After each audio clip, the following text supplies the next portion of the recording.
Hello and welcome. I am Tech Rat. I enjoy lots of things involving tech. I mean, it's kind of in the name. Um, Electronics, video games. I mean, even down to now doing things with audio for microphones and headphones for listening to audio playback. I've recently started getting into film more with editing and doing audio editing also. uh, Portion of making this video itself is just to get some feedback on what kind of noise I'm listening or you can hear when listening to this video. So anyway, we're gonna move on. I am part of my tech ratism, if you want to make that a word, is doing things with 3D printing. Just before COVID started, I don't know. Just before that whole thing went down, I think I started 3D printing. I picked up a cheap printer and I started doing whatever I could with getting it fine tuned. Once you get it fine tuned, it's very easily a rabbit hole you've gone down because whether you know how to design things yourself or not, you can break the bank, so to speak, printing random crap. Why you just have things all over the house. You're giving gifts to people, which seems nice, but you're just trying to get rid of excess crap you've made that came out okay, even.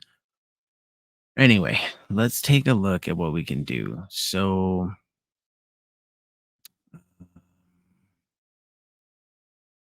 let's share here. So this page has been pretty much how I've gotten to print things. It's called Thingiverse. It is, I could be wrong. It's a website made through the group there. You can see Ultimaker, who makes printers and such. So this is a shared site where you can go on, and so all these things were made by someone and or designed, edited by someone who was found a flaw in something that already existed, maybe on the site. In fact, so for instance, my gosh. I mean, how cool is it to be able to put all of your tools in one spot or to be able to solder something together with printed features? It's pretty cool. So I guess really more to start over. You want to find out more first what type of things you're going to be printing. There's two types of printers to really talk about, and you've got resin printing, which will give you really cool fine detail, but it's a lot more smaller scale. So if you're making like Dungeons and Dragons type character figures, things like that, this would be more the style you want to go with. I was looking more to print, you know, little model figures, statues, things like that. It actually ended up going way further than that. I've printed full on helmets for like Mandalorian, just different nerd stuff. Some Star Lord blasters. It's really fun, but I went as simple as picking up an Ender 3. Uh, Mine's actually an Ender 3 Pro. It's a little bit older, but it's essentially this guy here. You can pick them up for $100 if you've got a local store, Micro Center, I believe.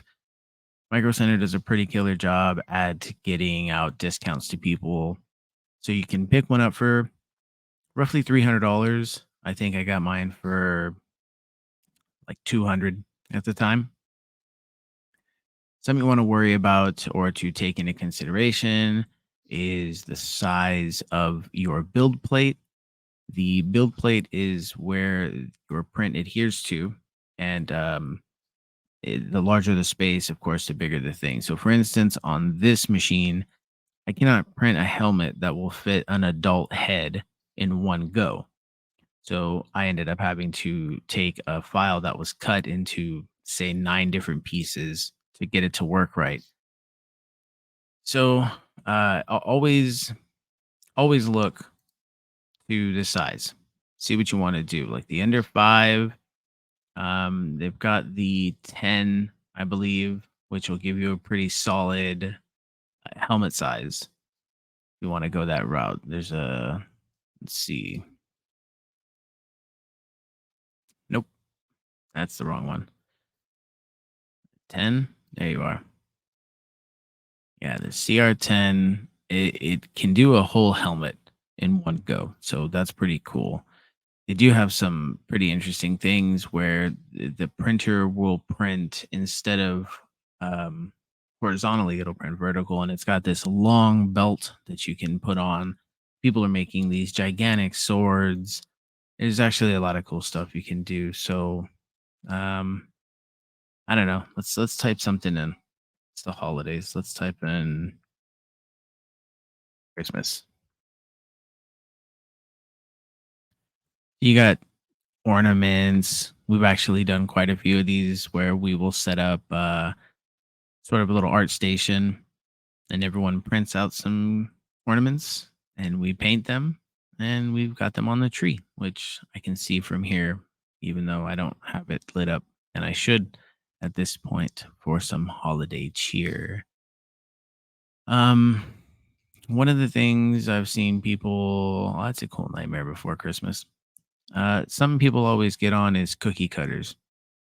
So a thing to think about too is you're using plastic to print, and plastic's got a porous surface. So one of the things people will complain about in groups and chats and stuff is if you're making something out of plastic like this and you use it to cook or to cut out cookies, what is the harm? Are you transferring any kind of bacteria from this to that or vice versa? Um, some would say you're baking these items, so theoretically the heat should kill.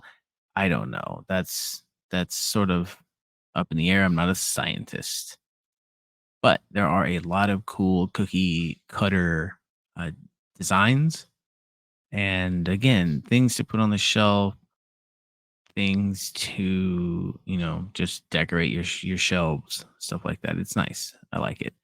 Um, All right. Well, that is sort of a quick rundown. I mean, again, once you discover what it is you need machine wise, you then have to go down the hole of what do you need to actually create it.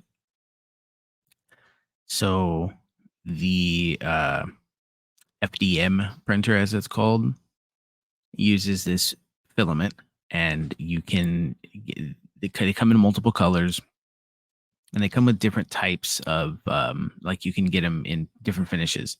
So from matte, satin, um, they even have some that have wood particles in them. So it actually comes out sort of looking as a wood grained item. It's silk, so you get that nice sheen to it. PLA Plus just has some added benefits to the plastic itself.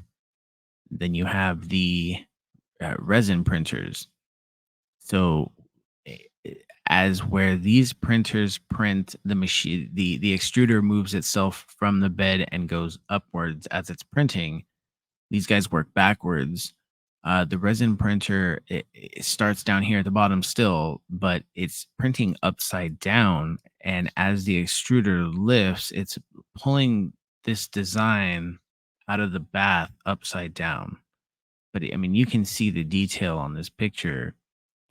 It's phenomenal. It's phenomenal, especially you look around like some of the uh, real fine, like on the jewelry pieces, you can see the different layers to it. Really nice. Um, so again, I haven't gotten too far into this. Um, my daughter and I were actually discussing getting a resin printer to start making smaller items, but again, about $20 for a spool of filament is something I can speak to as using it. And you can make quite a bit of things if you don't mess up too often. and you don't use too much infill or support. Which what that would mean is when you get to printing, some things have an overhang, and when you've got an overhang, you need something to grab onto.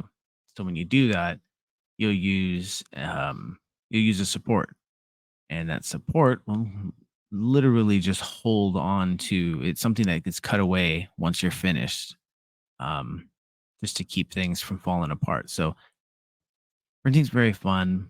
Again, I've made a lot of things with the kids, and some things that are more useful than you would even think about. Like I've got here my Xbox controller. It's sitting on a stand that I printed and painted. We've got a AA battery cylinder here that is threaded and unscrews, well, hence the threading.